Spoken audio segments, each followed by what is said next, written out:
Pejabat anggota Exco Pulau Pinang P. Bonpo diserbu SPRM. Banjir di Melaka, hampir 500 penduduk dipindahkan.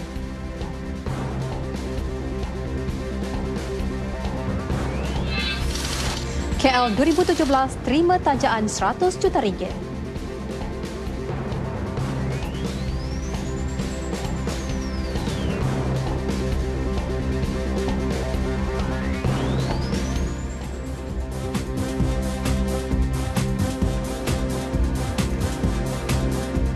Assalamualaikum dan salam satu Malaysia. N5 bersama saya Miza Usni Muhammad. Dan saudara, seperti biasa N5 akan berlintas langsung ke RTM Sabah dan RTM Sarawak bersama penyampai Salih Jikri dan Nur Juana Abdullah. Juga giliran bersiaran RTM Selangor bersama penyampai Daski Syaiwas Hamsyah. Dan tidak, hujan lebat berterusan dari pukul 2 pagi hingga 6 pagi tadi mengakibatkan 445 penduduk dari 109 buah keluarga di Bandaraya Melaka terpaksa dipindahkan ke 6 pusat pemindahan sementara apabila kediaman mereka dinaiki air. Menurut Ketua Sekretariat Jawatankuasa Pengurusan Bencana Negeri Melaka, Lieutenant Colonel P.A. Effendi Ali, pusat pemindahan di Sekolah Menengah Kebangsaan Mushi Abdullah menempatkan seramai 247 penduduk terjejas banjir daripada 60 buah keluarga. Di pusat pemindahan di RTC Paya Ikan pula, seramai 33 penduduk terjejas banjir dari 6 keluarga, manakala di Balai Raya Peringit menempatkan 30 penduduk terjejas banjir dari 12 keluarga. Sementara itu di pusat pemindahan Sekolah Agama Jaim Tanjung Minyak, seramai 23 penduduk dari 6 keluarga. Projek Perumahan Rakyat Krubong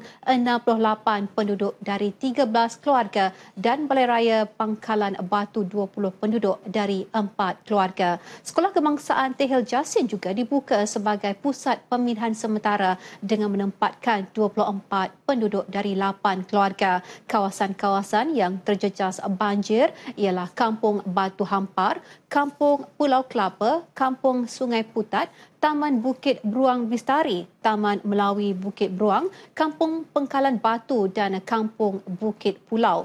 Turut terjejas Kampung Tanjung Minyak, Sungai Air Hitam, Kampung Tampoi, Taman Rambai Utama, Taman Rambai Jaya, Taman Tanjung Minyak Utama serta Kampung Bertam Ulu. Di Jasin, kawasan terjejas banjir di Kampung Tehil dan difahamkan hujan lebat dan air laut besar pasang besar menyebabkan air sungai melimpah hingga memasuki kediaman penduduk.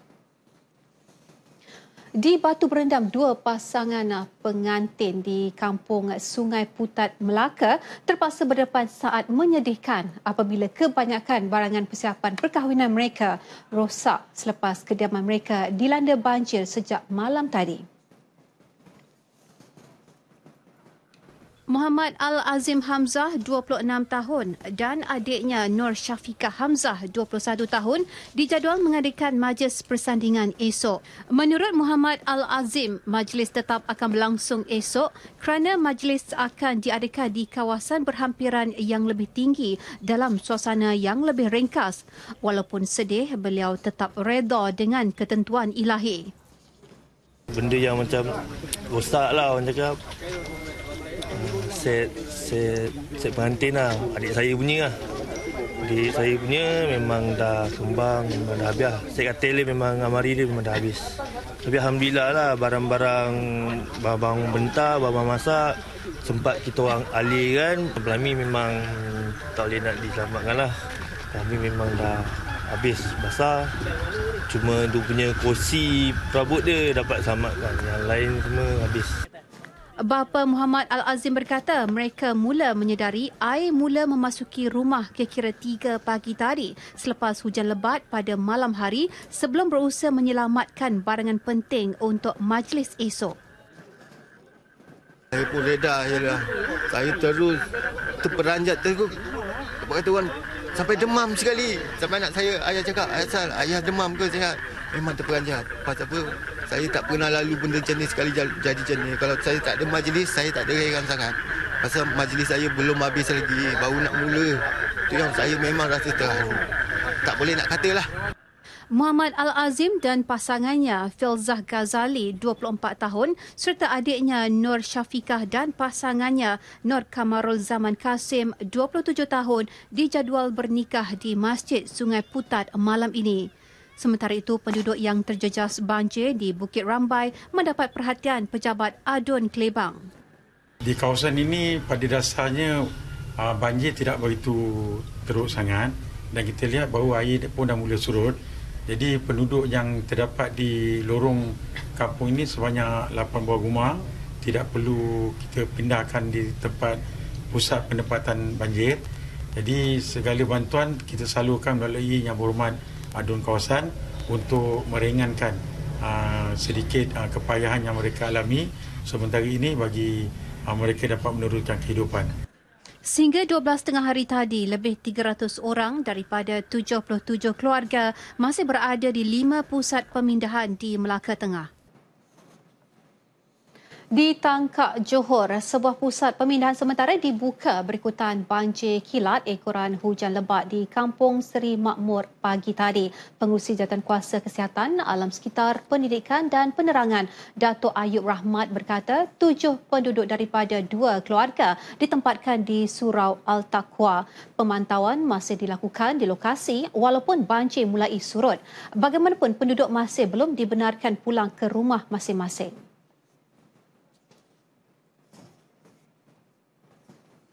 Pejabat anggota Exco Kesihatan, Kebajikan Masyarakat, Penyayang dan Alam Sekitar Pulau Pinang P. Boh di tingkat 53 bangunan Kompleks Tun Abdul Razak Komtar diserbu SPRM pagi tadi. Serbuan itu dipercayai bagi membantu siasatan berhubung kes sebuah kilang beroperasi secara haram di Sungai Lembu, Bukit Mertajam sejak 10 tahun lepas. 5 pegawai SPRM itu tiba kira-kira 11.30 pagi sebelum dilihat keluar semula kira-kira 12.50 tengah hari.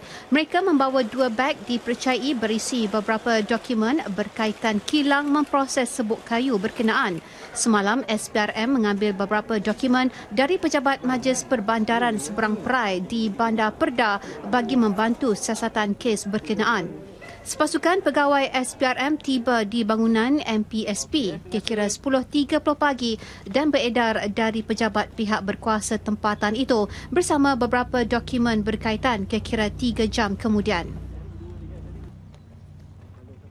Polis Tawau menembak mati seorang lelaki yang disyaki pengedar dadah di tepi jalan berhampiran Kowi Bay kira-kira pukul 11.40 malam tadi. Ketua Polis Daerah Tawau, ACP Padil Marsus berkata, sebelum itu pihaknya menggerakkan operasi khas memburu suspek yang dipercayai mendalangi sindiket yang mempunyai kaitan dengan sindiket di Indonesia dan Filipina termasuk kes syabu seberat 6 kg yang dirampas baru-baru ini. Beliau berkata polis mengekori kenderaan dinaiki suspek berusia 35 tahun itu sejauh kira-kira 2 km sebelum suspek memecut sebelum melarikan diri sebaik menyedari kehadiran polis. Kenderaan dipandu suspek terbabas ke kiri jalan dan enggan memberi kerjasama ketika cuba ditahan, malah turut bertindak agresif. Jelasnya suspek turut mengeluarkan sebilah pisau yang diselit di pinggang dan cuba menikam anggota polis. Berikutan itu, ACP Fasir berkata polis terpaksa melepaskan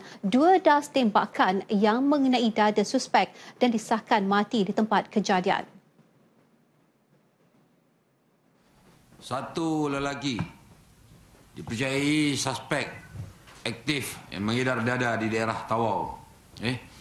Pada kemarin 10 hari bulan Ogos 2017 jam lebih kurang 23.40 hours semalam.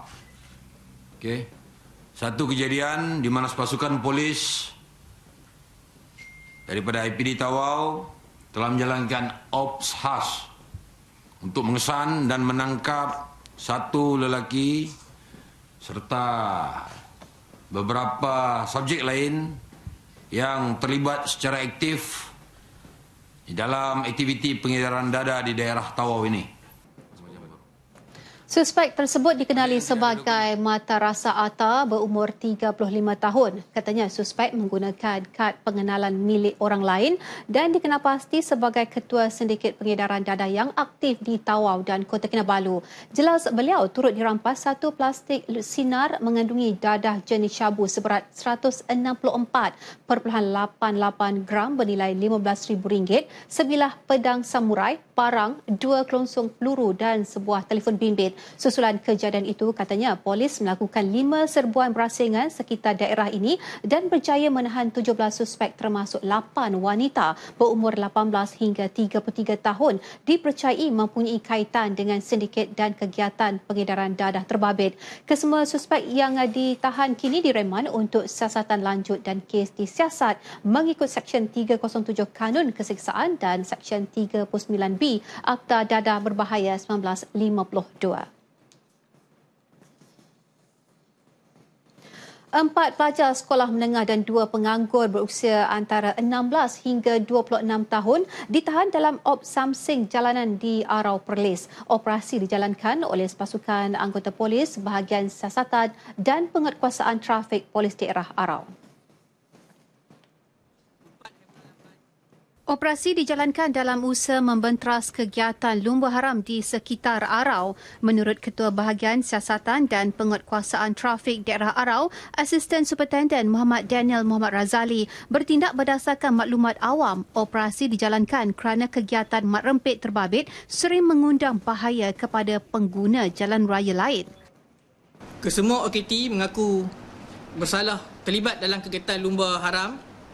2 OKT telah dihukum penjara selama 7 hari dan didenda sebanyak RM5,000. Manakala 4 lagi telah diberikan jaminan polis sebanyak RM1,000 dan berkelakuan baik selama 3 tahun.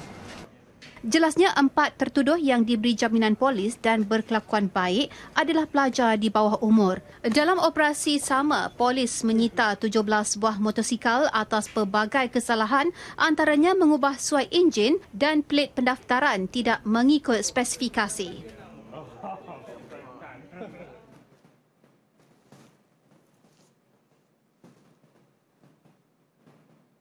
Sementara itu, dalam operasi cekup dan cegah awal pagi tadi, seorang remaja berusia 16 tahun antara 11 yang ditahan dalam serbuan di Yan Kedah. Ketua Pegawai AADK Daerah Yan, Muhammad Ramli, dalam kenyataannya memaklumkan kesemua mereka berumur 16 hingga 50 tahun itu merupakan pekerja kontrak dan penganggur. Remaja itu ditahan bersama 2 lagi rakannya ketika sedang leka menagih di sarang penagihan dadah di Kampung Pasir. Serbuan turut dilakukan di Pekan Gua Cempedak dan Kampung Sungai Limau Luar. Hasil saringan urin mendapati kesemua mereka positif dadah jenis opiat dan metapetamin. Mereka dibawa ke pejabat AADK Yan untuk tindakan lanjut. Siasatan dijalankan mengikut Seksyen 3-1 Akta Penagih Dadah, Rawatan dan Pemulihan 1983. Seorang penunggang motosikal maut selepas terbabit dengan kemalangan dengan sebuah kereta. Kejadian berlaku malam tadi di kilometer 78 Jalan Johor Bahru Air Hitam, Simpang Renggam, Johor. Menurut Ketua Polis Daerah Kluang ACP Muhammad Laham, Nur Fatihah Abdullah 20 tahun disahkan meninggal dunia di lokasi kejadian, sementara pemandu kereta Nur Haslinda Muhammad Satar 33 tahun hanya cedera. Kejadian dipercayai berpunca daripada kereta yang dipandu Nur Haslinda dari arah Johor Bahru ke Air Hitam bergesel dengan motosikal mangsa dari arah bertentangan. Ketika kejadian, keadaan agak gelap kerana tiada lampu jalan. Kes akan disiasat mengikut Seksyen 41-1 Akta Pengangkutan Jalan 1987. Bertemu kembali. Hospital Jeli yang terletak kira-kira 10 km dari Bandar Jeli dan 110 km dari pusat Bandar Kota Baru menjadi nadi rakyat mendapatkan perkhidmatan perubatan yang disediakan Kerajaan Persekutuan. Hospital yang dibina pada 1999 di kawasan seluas 4.6 hektar ini kini bukan sahaja menjadi rujukan penduduk setempat, malah pesakit dari Bukit Bunga, Tanah Merah dan Dabung. Kita ikuti laporan yang telah disediakan wartawan RTM Kelantan, Majidah Ismail. Selain kedudukannya lebih dekat berbanding di Kota Baru, blok tambahan Hospital Jeli yang siap sepenuhnya tahun lepas memberi lebih keselesaan kepada penduduk yang datang mendapatkan rawatan. Menurut pengarah Hospital Jeli, Dr. Nozilawati Muhammad Ghazali, sebelum bangunan tambahan ini siap, hanya terdapat 24 katil pesakit di hospital ini. Dengan blok setinggi 6 tingkat ini, Hospital Jeli kini mampu menampung sehingga 80 pesakit pada satu-satu masa. Selain wad, blok baru ini juga turut dilengkapi dengan 2 dewan bedah, makmal serta unit rekod yang lebih luas dan efisien. Malah, unit bekalan bahan sterilnya antara yang terbesar di Kelantan dan ia turut dilengkapi dengan unit yang lebih spesifik iaitu unit optometris serta unit cara kerja dan fisioterapi. Jika sebelum ini mereka terpaksa jauh untuk mendapatkan rawatan, tapi kini lebih dekatlah. Menurut Dr. Nozilawati, hospital ini mempunyai 11 pegawai perubatan serta 201 kaki tangan. Hospital bernilai RM57 juta ini akan memahat sejarahnya tersendiri apabila Perdana Menteri Datuk Seri Najib Tun Razak akan menyempurnakan majlis perasmiannya esok sempena lawatan kerja sehari beliau ke Kelantan. Dijangkakan lebih 10,000 penduduk tempatan hadir menyaksikannya. Selain bertemu dengan Perdana Menteri, orang ramai berpeluang mendapat rawatan percuma menerusi konsultasi pakar apabila 11 doktor pakar dalam bidang kepakaran masing-masing akan turun padang menabur khidmat mereka esok. Mereka didatangkan khas dari Hospital Raja Perempuan Zainab II Kota Baru dan Hospital Tanah Merah sempena hari terbuka Hospital Jeli. Mereka termasuk pakar am, pakar pembedahan, sakit puan, kanak-kanak, tulang radiologi, hidung, telinga, tekak dan mata. Sesi itu akan berlangsung dari 10 pagi hingga 5 petang. Selain di Jeli, Datuk Seri Najib akan ke Parlimen Machang pada 11 pagi untuk menghadiri Majlis Perdana Menteri bersama rakyat dan pelancaran Projek Perumahan Rakyat PPR di Sekolah Menengah Kebangsaan Bandar Machang. Beliau dijadual menyampaikan surat tawaran PPR Batu 23 Machang kepada peserta terlibat sebelum menghadiri majlis PM bersama Orang Aceh. Laporan Majidah Ismail dan jurukamera Muhammad Salim Zabani untuk berita RTM. Kerajaan Negeri Kedah akan memastikan pembinaan Hospital Pendang yang menelan belanja RM220 juta dapat direalisasikan pada tahun hadapan. Menteri Besar Kedah Datuk Seri Ahmad Bashar Mat Hanifah berkata, ketika ini Kementerian Kesihatan dalam proses tender dan dijangka dimuktamadkan pada Oktober atau November ini. InsyaAllah jangan bimbang kerana itu janji kita walaupun agak lama, agak panjang juga penantian rakyat di kawasan daerah Pendang ni untuk dapatkan sebuah hospital, tapi akhirnya insyaAllah. Datuk Seri Ahmad Bashar bercakap kepada pemberita selepas merasmikan mesyuarat perwakilan UMNO bahagian Pendang di Dewan Kampung Paya Mat Isun Pendang. Hadir sama Speaker Dewan Undangan Negeri Don Kedah merangkap Ketua UMNO bahagian Pendang Datuk Paduka Muhammad Rozain Safian, Esko Kerajaan Negeri Datuk Suraya Yaakob dan Ahli Parlimen Pendang Datuk Othman Abdul. Hospital Pendang yang akan dibina di kawasan Banggul Pauh bakal dilengkapi 250 buah katil dengan 11 kepakaran termasuk perubatan, pediatrik, pembedahan, ortopedik, kecemasan dan trauma, patologi dan radiologi. Pembinaan hospital tersebut penting kerana ketika ini penduduk dari daerah itu terpaksa berulang alik ke Hospital Sultanah Bahiyah HSP Alustar untuk mendapatkan rawatan. Istiadat Perbarisan Penganugerahan Penghormatan Perang yang terlibat secara langsung dalam memerangi pencerobohan Sulu antara tumpuan laporan dari Sabah. Jadi kita terus saja bersama Saleh Jikri di sana. Silakan. Terima kasih Mizadi Angkasa Puri. Assalamualaikum dan salam satu Malaysia. Nasional 5 dari Sabah kita mulakan dengan berita ini. Pameran beserta perkhidmatan kesihatan dan pergigian menerusi program Jiwa Murni Angkatan Tentera Malaysia ATM. Antara aktiviti yang menarik perhatian pengunjung sebenarnya Istiadat Perbarisan Penganugerahan Battle Honour Daulat Februari 2013 yang akan berlangsung 8 malam ini. Imran Azmi Rosli nampaknya sudah bersedia di Padang Merdeka Kota Kinabalu. Silakan Imran. Terima kasih Saleh di studio TV RTM Kota Kinabalu.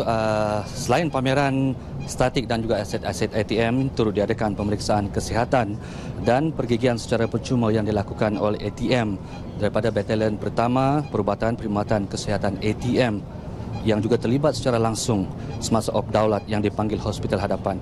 Dan untuk anda, saya masih lagi berada di Padang Merdeka Kota Kinabalu. Jadi untuk memperkatakan apa sebenarnya peranan yang dimainkan oleh Hospital Hadapan ataupun Forward Hospital ini, bersama saya adalah Lieutenant General Datuk Wira Muhammad Zaki Haji Mokhtar, Panglima Medan Timur Tentera Darat, yang akan memperkatakan peranan yang telah dimainkan semasa Operasi Daulat 2013 dulu. Assalamualaikum Datuk. Assalamualaikum. Baik Datuk, mungkin Datuk boleh jelaskan apa sebenarnya peranan yang telah dimainkan oleh Hospital Hadapan sewaktu Operasi Daulat tahun 2013 dulu. Okey, Assalamualaikum warahmatullahi wabarakatuh. Salam sejahtera. Hospital Medan yang kita ada sekarang ni adalah sama seperti mana yang kita atur gerak sewaktu Op Daulat dulu. Hospital Medan ni adalah merupakan, kalau ikut dalam hospital biasa, ibarat macam jabatan kecemasan yang mana kita ada pakar bersama-sama sekali hospital ni untuk stabilisekan pesakit sebelum kita terpindahkan kepada hospital sebenar sebagainya. Dan sewaktu Op Daulat, Hospital Medan sebegini memang mainkan peranan sebab kita merawat hampir 300 orang pesakit. Berbagai-bagai jenis kecederaan dan sebagainya, termasuklah yang serius dan sebagainya, ya. Dan ini memang amat penting, dan dalam doktrin ketenteraan kita memang ada, iaitu atur gerakan Hospital Medan ke hadapan untuk menstabilkan pesakit-pesakit. Because dalam keadaan kecederaan ni dia ada berbagai-bagai. Kalau yang mana tidak serius boleh dibawa terus, tetapi ada ketikanya bila kecederaan tu serius, jadi kena distabilkan dulu. Perlu distabilkan sebelum dihantarkan ke hospital di pangkalan, sama ada hospital awam atau hospital tentera, sama ada kenderaan ataupun diterbang helikopter. Macam di Op Daulat tadi, kita kena stabilkan di hospital, kita stabilkan pesakit di Hospital Medan ni, dan seterusnya diterbangkan sama ada ke Lahad Datu ataupun ke Sandakan. Itulah yang berlaku sewaktu kita di Op Daulat dulu. Mungkin untuk malam ni pula, sebab kita akan saksikan satu program yang cukup bersejarah, Istiadat Perbarisan Penganugerahan Battle Honour. Jadi mungkin Datuk boleh ceritakan sedikit apa sebenarnya yang akan berlangsung pada malam nanti. Okey, pada malam ni sebenarnya matlamat perbarisan penganugerahan Battle Honour adalah bagi memberi penghormatan dan penghargaan kepada pasukan dan juga anggota-anggota individu yang telah terlibat secara langsung semasa Op Daulat 2013 dulu, ya.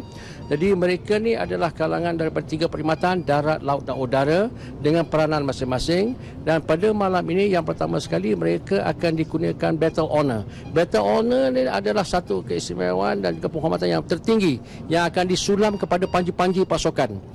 Ya, jadi kita ada 12 panji-panji yang akan menerima Battle Honour daripada darat malam ni, 3 daripada tentera laut dan juga 9 daripada tentera udara.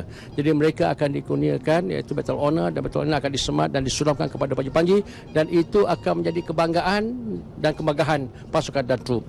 Dan kepada individu pula, mereka akan ada sejumlah 60 orang daripada 3 perkhidmatan, 3 cabang perkhidmatan ATM akan menerima pingat kedaulatan negara malam ni, yang mana akan disempurnakan oleh Yang Berhormat Menteri Pertahanan Datuk Seri Syamudin. Datuk, mungkin harapan Datuk kepada warga Bandaraya Kota Kinabalu, adakah ini peluang untuk mereka datang? Jadi mungkin Datuk boleh war-warkan kepada mereka di luar sana. Ya, acara sebegini, perbarisan sebegini adalah kali pertama diadakan, dan kita adakan di Kota Kinabalu sebab insiden yang telah alami adalah di Sabah, dan adalah menjadi harapan saya supaya rakyat khususnya di kawasan Kota Kinabalu sama-sama datang memeriahkan, bukan saja memeriahkan acara, tetapi memberi penghormatan dan penghargaan kepada warga Angkatan Tentera Malaysia yang telah berkorban masa, jiwa dan juga raga pada ketika itu. Dan saya harap itu acara pada malam ini akan menjadi satu lipatan sejarah kepada Kota Kinabalu dan Sabah khususnya dalam sambutan Bulan Merdeka kita pada tahun ini. Baik, terima kasih Datuk atas penjelasan itu. Nampaknya itu saja yang boleh saya kongsikan kepada anda. Untuk itu kita terus kembali bersama Saleh di studio TV RTM Kota Kinabalu. Silakan Saleh. Langsung dari Padang Merdeka Kota Kinabalu. Sementara itu, peristiwa pencerobohan Kampung Tandur Lahad Datu 4 tahun lepas menjadi antara detik hitam kepada rakyat negara ini, khususnya di Sabah. 12 Februari 2013 menjadi tarikh yang paling diingati dalam sejarah negara apabila bumi kita dicabar kedaulatannya dengan pencerobohan kumpulan pengganas dari selatan Filipina yang turut mengorbankan 8 wiranegara. Laporan lanjut bersama-sama Tamrin Jamil dan jurukamera Hasbi Selamat yang kembali ke tanah bertuah tersebut untuk meninjau perkembangan terkini.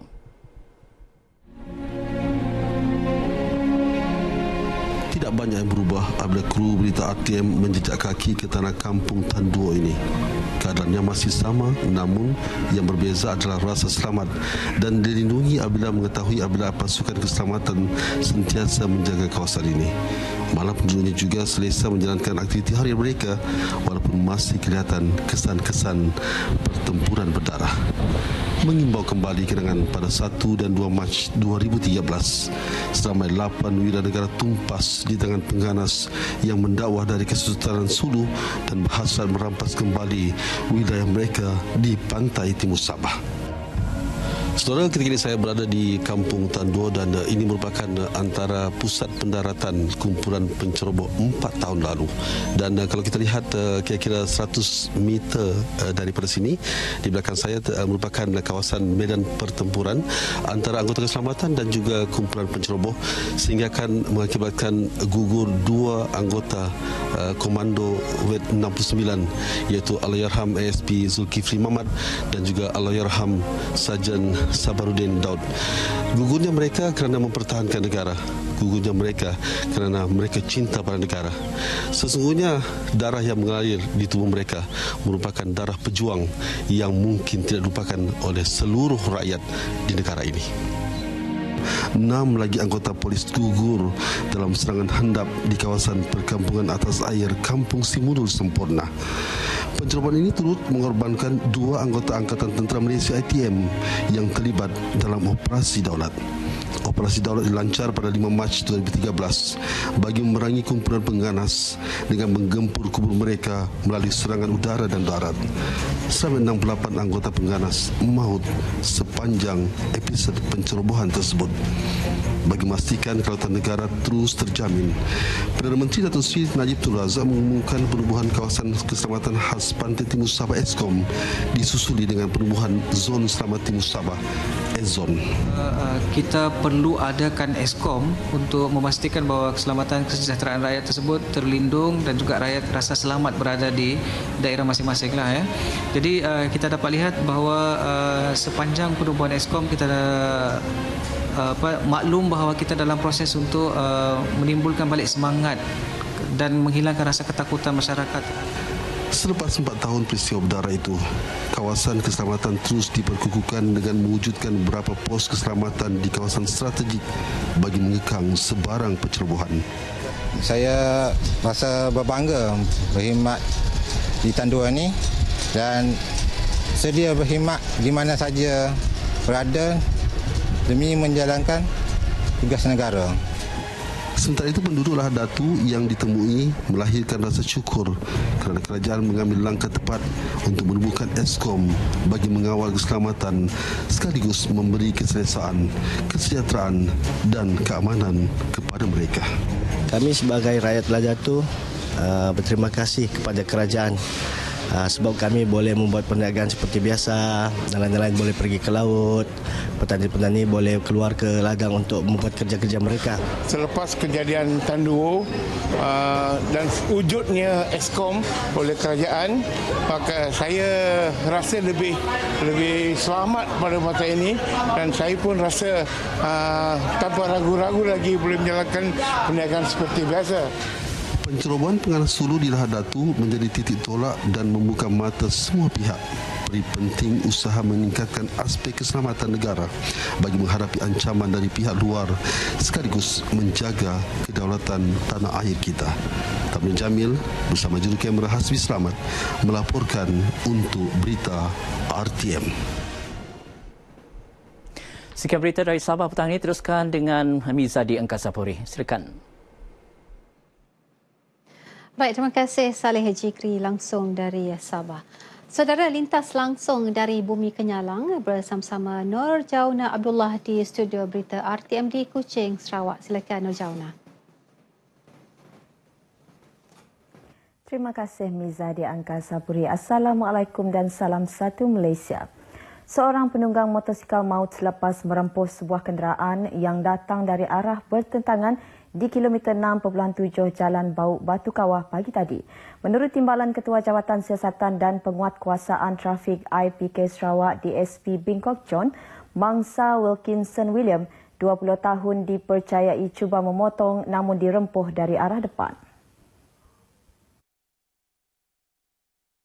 Akibat pelanggaran itu, mangsa terpelanting ke laluan bersebelahan dan dirempuh oleh sebuah lagi pacuan 4 roda. DSP Bingkok yang dihubungi pemberita RTM turut mendedahkan mangsa disahkan meninggal dunia semasa menerima rawatan di Wad Kecemasan Hospital Bau. Kes akan disiasat di bawah Seksyen 41-1 Akta Pengangkutan Jalan 1987. Seorang penjawat awam ditahan polis daerah Serian semalam kerana dipercayai menghina dadah di bandar itu.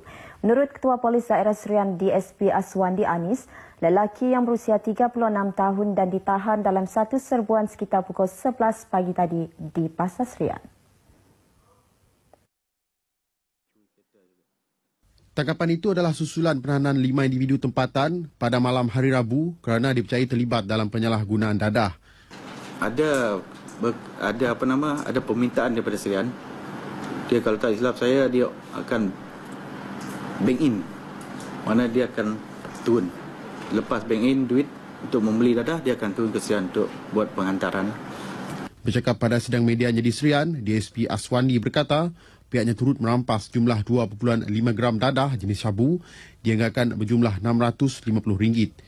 Kes akan disiasat di bawah Seksyen 12A dan Seksyen 15B Akta Dadah Berbahaya 1952 kerana mengedar dan memiliki dadah. Sarawak mahu jumlah pembahagian kutipan cukai pelancongan yang berkuat kuasa 1 September ini dipertimbang bagi membolehkan lebih banyak kempen promosi pelancongan diadakan. Kalau ikut betul-betul, the whole thing from Sarawak should go back to Sarawak. But we are kind enough to let the federal government to take a big chunk of it. Tapi jangan beri balik hanya 10%. RM1 daripada RM10. It's not fair. So we would want at least 30% of it. 30% of the collection. Oh, even more. Jelasnya ketika ini, kebanyakan promosi pelancongan negeri ini dibuat melalui Lembaga Pelancongan Sarawak. Beliau memberitahu demikian pada sidang media bagi penganjuran beberapa siri kejohanan tenis Anjuran Persatuan Lawn Tenis Sarawak SLTA di Kuching. Sebelum ini, Kementerian Pelancongan telah menetapkan kadar RM10 bagi setiap bilik bagi satu malam kepada pelancong asing yang menginap di semua hotel, rumah tumpangan, rumah rehat dan rumah penginapan tanpa mengira status bintangnya. Dalam pada itu, Dato' Abdul Karim Rahman Hamzah berkata, pelancongan sukan berpotensi menjana pendapatan lumayan melalui penganjurannya. Katanya limpahan ekonomi ini bukan sahaja bagi pemain industri pelancongan tetapi juga peniaga-peniaga kecil yang terlibat dengan penganjuran acara sukan berkenaan. Dengan mengambil contoh penganjuran Kuching Marathon yang akan berlangsung Ahad ini di Padang Merdeka Kuching, beliau berkata acara itu telah meningkatkan jumlah penginapan bilik di hotel-hotel tempatan. Terdahulu beliau turut memuji usaha SLTA yang berjaya menganjurkan beberapa siri kejohanan di peringkat antarabangsa sehingga mendapat kepercayaan Persatuan Lawn Tenis Negara untuk menjadi tuan rumah bagi beberapa acara. SLTA bakal menganjurkan 4 kejohanan tenis peringkat antarabangsa dan kebangsaan melibatkan pemain junior dan profesional yang menawarkan hadiah wang tunai sehingga $15,000 Amerika bermula September hingga November ini. Antara kejohanan tersebut ialah ASEAN Tennis Federation ASEAN Series, 30th Sarawak Chief Minister Cup, International Men's Pro Circuit dan Genting Tennis Malaysia National Circuit Sarawak Open 2017 yang melibatkan penyertaan dari 25 buah negara. Yang di-Pertuan Negeri Tun Pahin Sri Haji Abdul Taib Mahmud hari ini menerima kunjungan hormat rombongan jawatan kuasa Majlis Tilawah Al-Quran dan Nasyid Anak-anak Yatim Sarawak Peryatim Peringkat Kebangsaan di Astana Negeri. Kunjungan yang diketuai Yang di-Pertua Majlis Islam Sarawak, Datuk Misnu Taha selaku pemangku pengerusi Peryatim Sarawak memberitahu kunjungan itu bertujuan untuk menjemput Tun Pahin Sri Abdul Taib Mahmud untuk merasmikan majlis penutupan Majlis Tilawah Al-Quran dan Nasyid Peryatim Kebangsaan pada 28 Ogos ini. Jelasnya, majlis yang akan bermula pada 26 Ogos ini disertai seramai 800 peserta bertujuan meningkatkan kebolehan anak-anak membaca Al-Quran selain mengeratkan hubungan antara pengurusan peryatim di seluruh negara. Dalam majlis ini bukan hanya majlis tilawah atau nasyid, bahkan juga ada pertandingan pidato, pertandingan puisi, pertandingan azan yang di Sarawak kebetulan pada kali ini telah dipilih menjadi tuan rumah. Terdahulu, Tun Pen Sri Abdul Tai Mahmud menerima kunjungan daripada Ahli Jawatankuasa Pembinaan Surau Al-Ghazali. Pendahari Ahli Jawatankuasanya, Helmi Hipni, memberitahu kunjungan tersebut bagi memaklumkan status pembinaan surau itu yang kini dinaik taraf sebagai sebuah masjid. Dibina di atas tapak seluas 0.76 hektar di Jalan Depo Samariang, Kuching, masjid itu dijangka mampu menampung lebih kurang 900 jemaah. Masjid itu turut menerima sumbangan berjumlah RM1 juta daripada keluarga Allahyarhamah Ariza Ghazali mangsa MH17. Sarawak akan menganjurkan simposium kejurulatihan dan pentadbiran sukan serta seminar sains sukan peringkat kebangsaan pada 14 hingga 17 Oktober depan di Kuching. Menteri Muda, Belia dan Sukan Snowdon Lawan berkata simposium tersebut akan menghimpunkan hampir 300 peserta yang terdiri daripada warga jurulatih, pengamal sukan serta para pendidik di peringkat sekolah dan institut pengajian tinggi. Bercakap pada sidang media di Kuching hari ini, beliau berkata kedua-dua persidangan tersebut bertujuan membangunkan pengetahuan para peserta selain menjadi platform untuk berkongsi sumber dan kepakaran ke arah menjadikan Sarawak sebagai kuasa utama dan peneraju sukan dalam masa yang terdekat. Jelasnya program 3 hari ini juga selaras dengan usaha kerajaan dalam mempertingkatkan kemajuan sukan dan melestarikan sistem pengurusan sukan, sains sukan dan pendidikan jasmani yang berkualiti.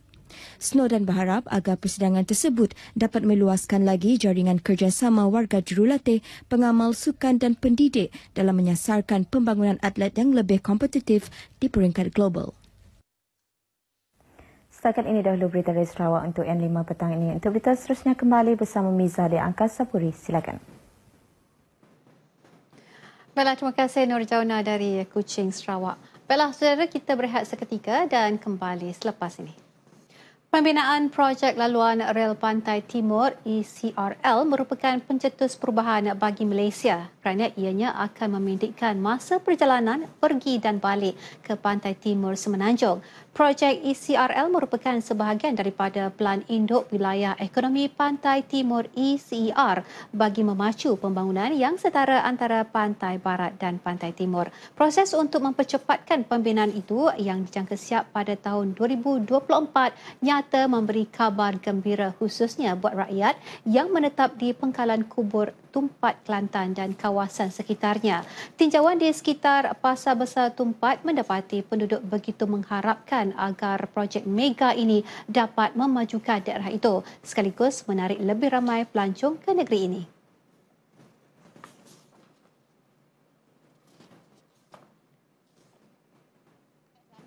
Banyaknya ketinggalan. Jadi hak bagai-bagai moden gitu. Jadi kalau dia nak buat memang kalau boleh percepat lagi bagus. Seni rakyat Kelantan. Nak balik seni nak ada yang kata Haji Mak cuti kereta api balik. Kalau pernah hak laju gini kan lagi seni cepat sampai tok. Doklah apa ni jeng jalan ke apa dia motor sibuk tu tengah jalan tu. Yalah lagi majulah. Jadi seni orang mari ke mari gigi balik seni lah. Kalau kereta api ni cepat lah ni. Mudah nak balik tak jeng tak gapo Suka juga mudah nak pergi KL ke apa. Kalau kereta lama.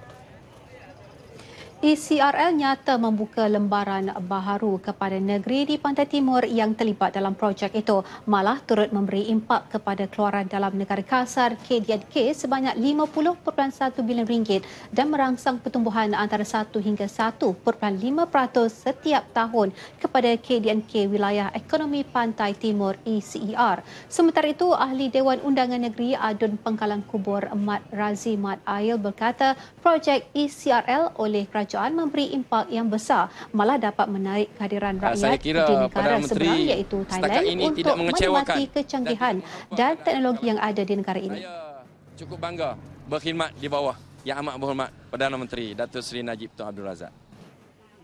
Jaringan perkhidmatan train baharu itu bakal merentasi banjaran Titiwangsa bernilai RM55 bilion membabitkan laluan sepanjang 688 kilometer. Agrobazar Malaysia di Singapura akan memperluaskan serta memperkemaskan operasinya bagi membantu memasarkan produk industri kecil dan sederhana IKS ke Republik itu. Agrobazar juga menumpukan bidang perkhidmatan iaitu dengan menjadi pengimport produk tempatan. Pengarah Fama Johor Zainal Abidin Razali berkata perbincangan akan diadakan bersama kerajaan negeri bagi membantu mengembangkan sektor itu.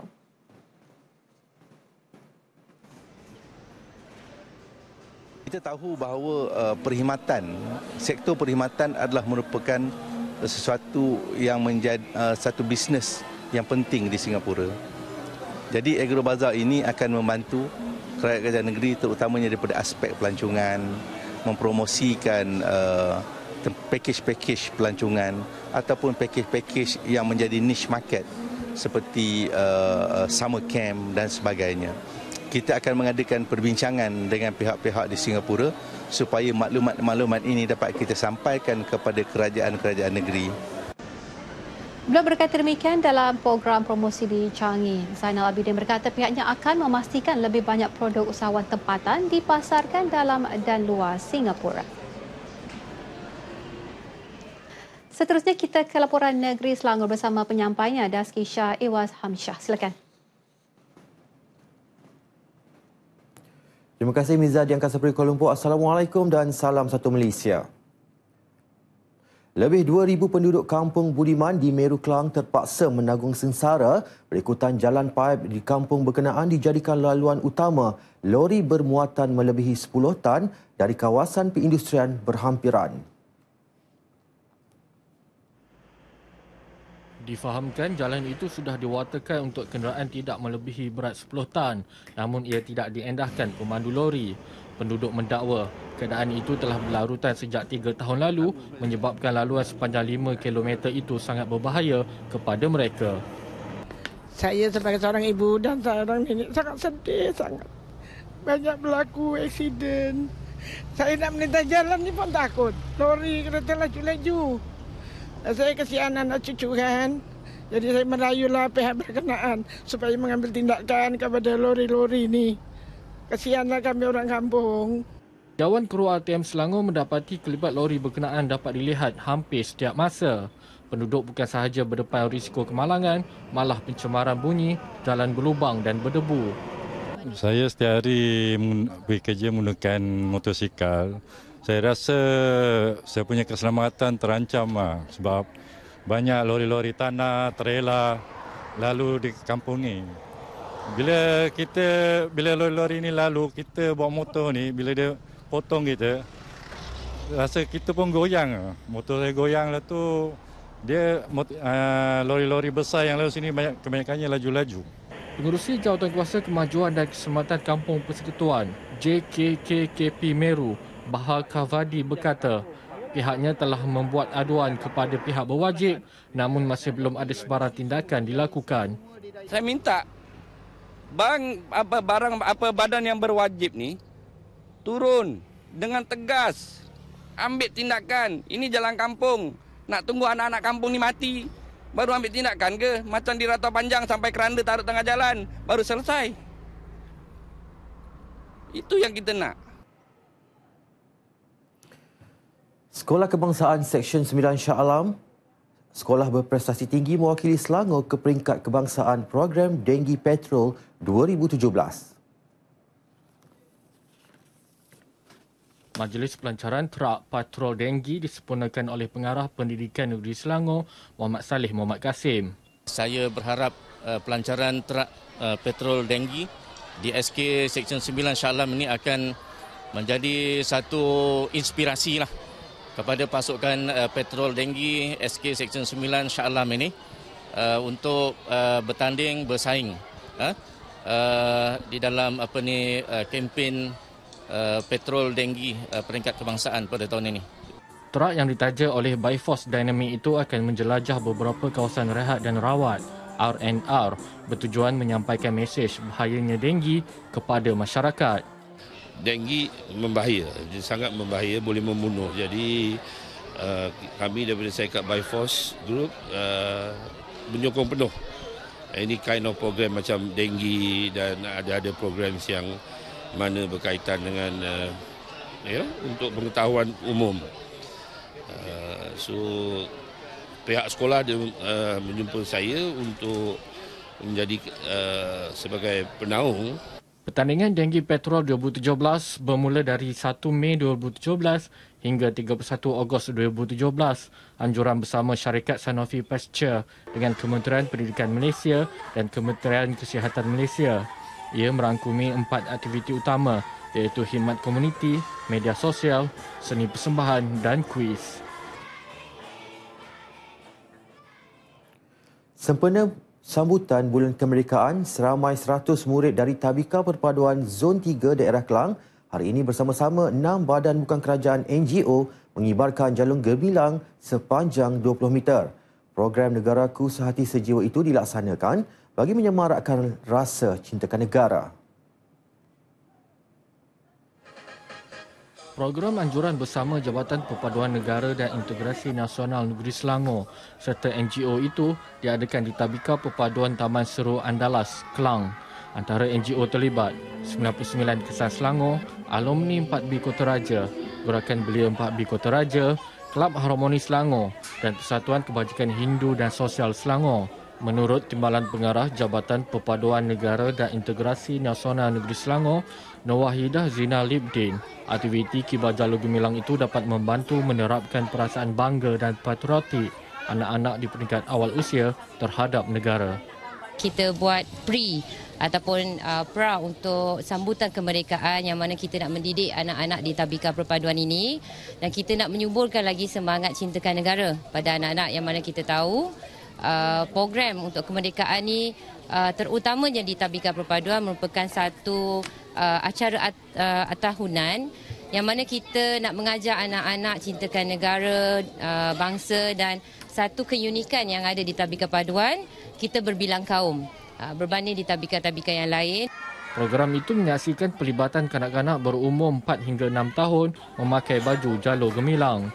Kita buat program ni untuk merapatkan hubungan silaturahim antara NGO dengan Tabika Perpaduan, dengan cikgu-cikgu, dengan student-student sekali lah. Sebab kita nak merapatkan, orang kata apa, biar anak-anak kecil-kecil ni dia tahu pasal dididik daripada peringkat awal lagi pasal merdeka ni dan apa peranan kemerdekaan kita ni. Sambil mengibarkan bendera kebangsaan, mereka turut menyanyikan lagu-lagu patriotik. Lebih 700 jalur gemilang turut diedarkan di sekitar Kelang. Sekian sumbangan berita dari ATM Selangor. Kembali bersama Miza di Angkasa Puri. Terima kasih Daski. Baiklah saudara, lintas langsung seterusnya dari negeri Hang Tuah bersama Nur Amalina Abdul Halim di studio berita RTM di Melaka. Silakan Nur Amalina. Terima kasih rakan penyampai di Angkasa Puri. Assalamualaikum dan salam satu Malaysia. Karnival Kreativiti dan Sains for You yang berlangsung selama 3 hari hingga 13 Ogos ini dijangka menarik lebih 7,000 pengunjung, khasnya pelajar sekolah. Karnival yang menghimpunkan kira-kira 34 agensi di bawah Kementerian Sains dan Teknologi MOSTI di arena petang Hang Jebat Tanjung Kling itu bakal memperkenalkan kehebatan sains dan keperluan mempelajari sains untuk masa hadapan negara. Menurut Timbalan Menterinya, Datuk Dr. Abu Bakar Muhammadiyah, karnival itu merupakan program besar-besaran yang bertujuan menjana ilmu sains dalam kalangan pelajar khasnya di luar bandar. Karnival yang berkonsepkan Fun Learning Edutainment turut mendapat kerjasama pelbagai pihak termasuk kerajaan negeri dan badan bukan kerajaan. Kita juga akan mengadakan dengan ceramah meteorologi, mana kita nak bagi peluang mereka ini membaca, anak-anak kita dapat membaca dan boleh meramalkan cuaca. Kita juga akan bawa kerjaya daripada Jabatan Kimia, juga daripada cyber security. Kita juga akan mengadakan ceramah cyber. Beliau berkata demikian ketika menjadi tetamu di Konti Melaka FM, Jalan Tamin Sari. Datuk Abu Bakar berkata pihaknya berharap masyarakat khasnya pelajar mengambil peluang itu untuk menimba ilmu pelbagai jenis sains yang lebih mendalam. Persatuan Veteran Angkatan Tentera Malaysia ATM Negeri Melaka menyeru bekas-bekas tentera mendaftar segera dengan persatuan itu bagi memudahkan persatuan menyalur bantuan dan maklumat mengenai pelbagai insentif kerajaan. Yang dipertuanya, Datuk Muhammad Fadzil Safi'i berkata masih ramai bekas tentera yang tidak mendaftar dengan persatuan itu. Sekarang persatuan ada ahli lebih kurang 11,600, 9,700 dan kita anggarkan lebih kurang 3,000 lebih lagi, 3,000 ke 5,000 yang belum menjadi ahli. Jadi dengan tawaran yang Perdana Menteri bagi baru-baru ni iaitu pada 31 Julai, ramai orang yang datang ke PBTM menjadi ahli. Beliau sebelum itu melawat ke rumah beberapa bekas tentera di Melaka. Bekas tentera yang ditemui menyambut baik usaha kerajaan membantu dan mengambil berat atas kebajikan mereka. Alhamdulillah lah, terima kasih banyak. Ada lagi orang yang menghargai pengorbanan saya. Dapatlah mengingatkan beban saya. Terima kasih. Saya rasa ni alhamdulillah lah dengan adanya program macam ni dapatlah membantu kita buat golongan yang macam kurang upaya ni kan. Mengucapkan terima kasih kepada PBTM dan juga semua sumbangan yang dapat daripada pihak agama ataupun pihak kerajaan. Kita mengucapkan terima kasih atas pandangan macam saya ni dah tak berupaya lagi nak buat kerja-kerja lain lah. 31 Julai lalu, Perdana Menteri Datuk Seri Najib Tun Razak mengumumkan 5 inisiatif baru khusus untuk kebajikan veteran ATM iaitu penambahbaikan skim Annuity Veteran, Bantuan Bakti Negara dan Veteran ATM yang tidak berpencen dan inisiatif tahunan kepada veteran ATM tidak berpencen yang berumur 60 tahun. Selain itu, anggota tentera yang berhenti awal akibat kecederaan akan menerima kenaikan pencen dan penambahbaikan jumlah insentif untuk veteran kurang upaya. Berita gembira buat peminat Raja Buah. Pesta durian dan buah-buahan tempatan Melaka tahun ini bakal menjanjikan pelbagai acara menarik buat pengunjung. Pesta durian dan buah-buahan tempatan Melaka akan berlangsung selama 2 hari mulai 2 September di Melaka Tropical Fruit Farm MTFF, Sungai Udang.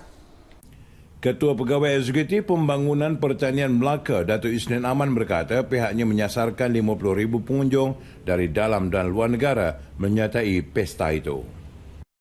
Peniaga-peniaga yang kita power untuk terus serta dalam pesta ni pun mereka ada beberapa petang. Jadi kita sendiri sediakan 20 tan. Dan kali ini pun ada berlainan seperti yang dahulu-dahulu. Kita ada 3 pasar. Antara yang menarik ialah 2 sesi happy hour selama sejam iaitu dari pukul 12 hingga 1 tengah hari dan 3 hingga 4 petang untuk pengunjung yang bertuah. Paparan itu mengakhiri sumbangan berita dari Melaka. Kembali kepada rakan penyampai di Angkasa Puri untuk berita seterusnya. Baiklah, terima kasih Nora Malina. Saudara, selepas menjelajah ke seluruh negara selama 13 minggu, obor KL 2017 kini tiba di daerah Pusat Pentadbiran Negara Putrajaya. Menariknya, larian obor peringkat Putrajaya menampilkan gimik tersendiri iaitu obor dibawa menggunakan belon udara panas. Larian obor Putrajaya bermula di dataran Gemilang seawal jam 7.30 pagi apabila obor berkenaan dibawa menaiki belon udara panas oleh Timbalan Menteri Wilayah Persekutuan Datuk Dr. Loga Balan Mohan. Dr. Loga kemudian membawa obor berkenaan turun dan menyerahkannya kepada Ketua Setiausaha Negara Tan Sri Dr. Ali Hamzah untuk memulakan larian. Beliau kemudiannya bersama-sama dengan Ketua-Ketua Setiausaha KSU beberapa kementerian termasuk KSU Kementerian Komunikasi dan Multimedia Datuk Sri Dr. Sharifah Zahra Said Ahmad membawa obor berkenaan menuju ke checkpoint seterusnya sambil diiringi pelari-pelari sokongan. Larian obor Putrajaya sejauh 7.7 km ini melalui beberapa checkpoint iaitu Wisma Tani, Masjid Tuanku Mizan Zainal Abidin, Kementerian Keuangan dan Istana Kehakiman sebelum tamat di Menara KBS kira-kira pukul 10.30 pagi. Temasya Sulkansi ke-29 dan para ASEAN ke-9 KL 2017 menerima sambutan luar biasa pihak korporat apabila sehingga hari ini kira-kira 100 juta ringgit penajaan berjaya dikumpul. Ia jauh melebihi sasaran awal iaitu 80 juta ringgit. This also shows the commitment of the private sectors in Malaysia. Ini menunjukkan keperhatian syarikat-syarikat swasta di negara kita lebih kepada mengutamakan sukan sebagai satu gaya hidup. Timbalan Menteri Belia dan Sukan Datuk M. Saravanan menyatakan demikian pada majlis penajaan takhir 16 syarikat yang terdiri daripada sebuah syarikat kategori perak melibatkan tajaan bernilai RM1 hingga RM3 juta dan 15 syarikat kategori gangsa melibatkan tajaan keseluruhan RM1 juta. Ketua Pegawai Eksekutif Jawatankuasa Pengajar Sukansi Datuk Seri Zulkifli Embung berkata pihaknya menghargai sokongan pihak korporat yang sentiasa tampil membantu menjayakan penganjuran KL 2017. Daripada kos kita secara keseluruhan, ianya dapat cover lebih daripada 25% daripada kos yang kerajaan terpaksa tanggung, which is to me very good at this point of time. Daripada RM100 juta jumlah keseluruhan tajaan yang diterima, kira-kira RM27 juta adalah berbentuk wang tunai, manakala selebihnya dari segi barangan, perkhidmatan dan lain-lain. Untuk makluman cuaca, kita terus saja ke Jabatan Meteorologi bersama pegawainya Afizal Hakim. Silakan. Assalamualaikum dan salam satu Malaysia. Laporan cuaca pada petang ini dimulakan dengan melihat paparan carta angin di mana secara amnya angin bertiup lemah dari arah baratan merentasi rantau negara kita. Berikutan keadaan corak tiupan angin yang tidak banyak berubah untuk beberapa hari akan datang. Keadaan cuaca lembap yang berlaku pada waktu awal pagi dijangkakan boleh berlaku dan lebih tertumpu di kawasan perairan Selat Melaka, begitu juga di kawasan perairan negeri Sabah dan juga negeri Sarawak. Bagi melihat keadaan cuaca semasa, kita beralih pula kepada paparan imej satelit. Seperti yang dapat anda lihat, terdapat banyak pembentukan kelompok awan aktif, terutamanya tertumpu di Semenanjung, begitu juga di negeri Sabah dan juga negeri Sarawak. Untuk melihat keadaan cuaca dengan lebih jelas, kita beralih pula kepada paparan imej gema radar.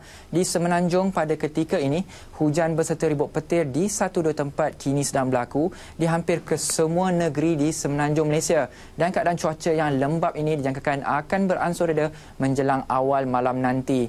Manakala untuk negeri Sabah pula pada ketika ini, hujan berserta ribut petir di 1-2 tempat kini sedang berlaku dan lebih tertumpu di kawasan pantai barat negeri Sabah.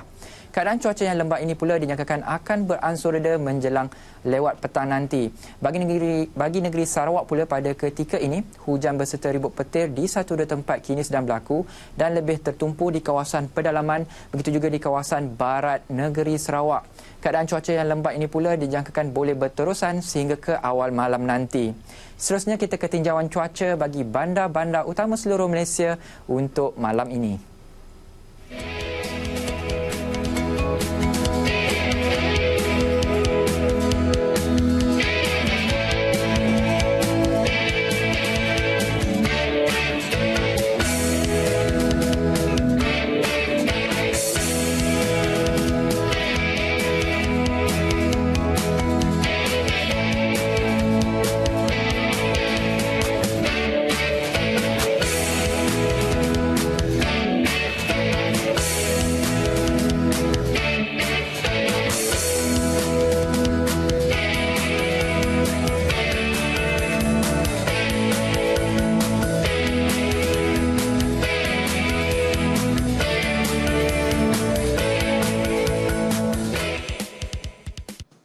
Baiklah, terima kasih Afizal dari Meteorologi. Baiklah saudara, N5 berakhir di sini. Jadi saudara, sama-samalah kita semarakkan bulan kemerdekaan negara. Dengan itu, Assalamualaikum.